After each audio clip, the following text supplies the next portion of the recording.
Deux belles âmes, c'est deux univers complètement différents au départ, mais qui ont su se reconnaître et qui, en studio, j'ai jamais vu mon mari comme ça.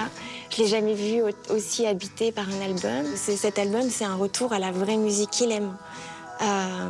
C'est le son des vraies guitares. Et c'est toujours ce qu'il a rêvé de faire, sans qu'on lui a pas offert des chansons comme ça. On lui a pas offert cet univers souvent. Et il n'a pas eu l'envie de s'impliquer autant dans des albums que celui-là.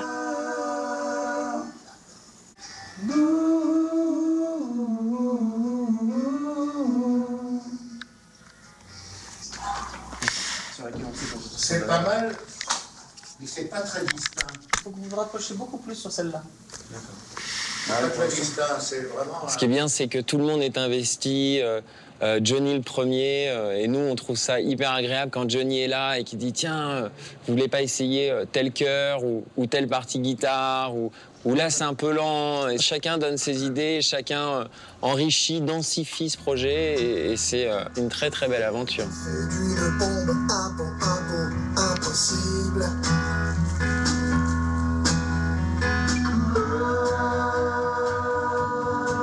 D'atteindre ma cible.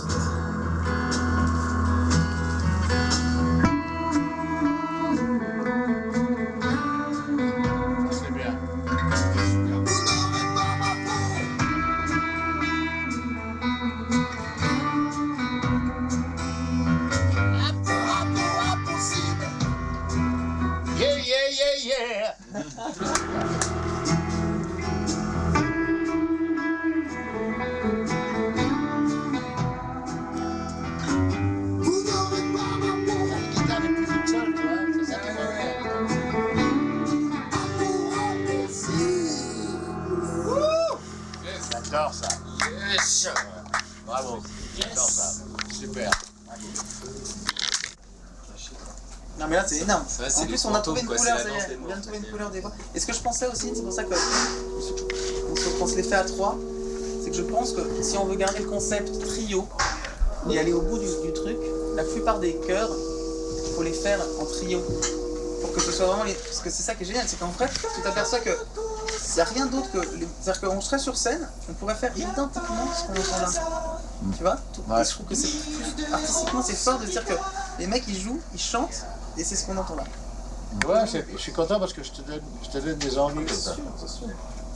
Si tu n'avais pas fait la guitare comme ça, j'aurais pas eu l'idée des chœurs comme ça. On vit des moments où comme si voilà, on avait créé un groupe, comme si Johnny enregistrait quasiment son premier disque et qu'on est dans les années 60. C'est un échange absolument incroyable. Mathieu à la guitare, Johnny à la voix. Johnny a un sens musical vraiment incroyable. Et, il flaire les choses, il a un feeling et il donne des directions à Mathieu. Mathieu lui propose. C'est un vrai échange. Johnny, finalement, donne des vraies impulsions musicales. Il est toujours juste. Et quand il dit quelque chose, c'est toujours vrai. Enfin, en tout cas, moi qui accompagne Mathieu depuis longtemps, Johnny a amené Mathieu à faire du rock. Mathieu n'a jamais fait un album rock comme ça. Et Johnny l'a amené à faire du rock. Et enfin voilà, c'est vraiment un bel échange. Je suis encore à mes débuts, même si ça fait déjà plus de 10 ans, mais quand je vois Johnny, j'ai l'impression qu'il y a encore du chemin à faire. Et ça m'a appris aussi beaucoup de choses par rapport au fait qu'on peut s'égarer dans ce métier, qu'on peut facilement se laisser dériver comme ça. Et que c'est très délicat d'ailleurs de garder la barre et comme ça de garder le cap.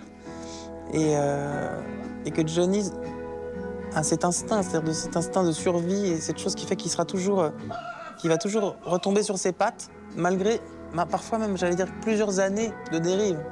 C'est assez magnifique d'ailleurs, parce que la dérive, elle va presque jusqu'au bateau qui coule, quoi. Le bateau a coulé, et puis il va quand même revenir reprendre le cap après tout ça, ce qui est assez magnifique. Donc c'est une vraie leçon de voir que même dans un moment où la dérive est telle, on peut encore avoir l'espoir de pouvoir se remettre peut-être plus que jamais sur les rails, quoi. Je les ai imaginés, j'en ai rêvé, et aujourd'hui, c'est un peu mon rêve qui se réalise.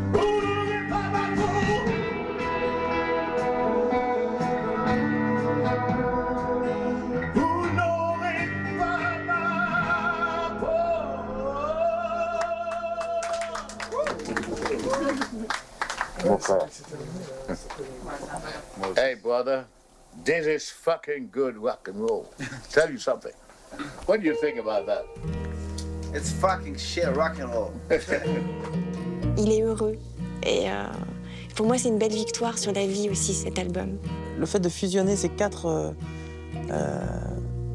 personnages, j'allais dire, ça donne effectivement une couleur, une identité très très forte. Et puis c'est une musicalité aussi, parce que c'est vrai que j'ai rarement joué avec des musiciens aussi brillants que Vincent à la batterie et que Maxime à la basse. C'est digne des grands groupes que j'entendais adolescent et qui me faisaient rêver. Je ne peux pas concevoir qu'après l'aventure aussi intense, aussi créative, aussi fructifiante qu'on vient de vivre, qu'il y a un moment où on ne peut pas se retrouver tous pour faire un concert exceptionnel. Enfin, je pense que... Enfin, l'idée, moi, en tout cas, me plairait. Je pense que les garçons aussi. Voilà, si Dieu veut, comme on dit.